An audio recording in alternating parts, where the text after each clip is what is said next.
And we're on Jazz Street with Simeon Banister, Chief Executive Officer of the Rochester Area Community Foundation. Simeon, thank you so much for joining us today. Always a pleasure to be with you, Derek. So, for you, for 2025, there's so many things that are happening in our world. Why, with the arts, why is it so important, so essential now more than ever to support it, in your opinion? I'm going to chalk this up to lessons learned. During the pandemic, I think a lot of us grew to appreciate how arts would help us get through some really challenging and difficult times, and that's a lesson that is well learned. And so as we go through some of the challenges of this moment, art helps to inspire us, it helps to reinvigorate us, and it also gives us a sense of connection, and that's what a place like the Community Foundation is all about. So for you, what's the most enjoyable part of your job?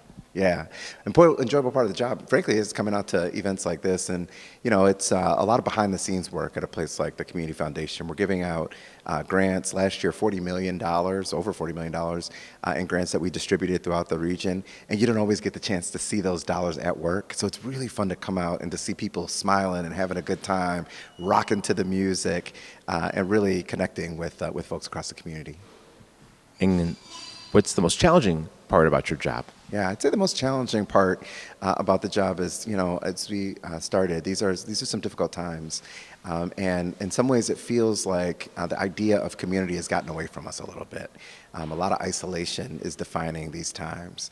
And that's why we know that what we do is so critical in a moment like this, to bring people together. It's not lost on anybody that the diseases of despair have been on the rise.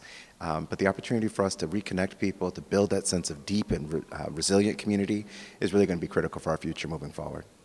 Speaking with Simeon Banister. Simeon, talk about the importance of having young people play music, just not jazz, but just play music, period. Yeah, well, there's a whole lot of layers to this. Of course, there's the enjoyment that we all get from hearing them play, and that's one of the reasons why we sponsor the free stage out here on Jazz Street, so that we have 53 concerts, mostly of high school bands and young people that are coming out to play.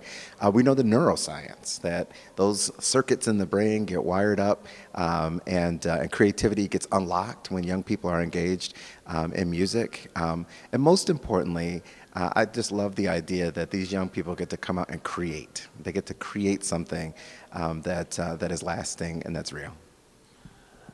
Speaking with Simeon Banister, so Simeon, why did the foundation get involved with student education, especially with the arts and music? Yeah, so a number of different reasons. We are fortunate to manage the largest scholarship program around these parts. We give out annually a little over $2.5 million a year, and so that's a smart investment, frankly, in our future.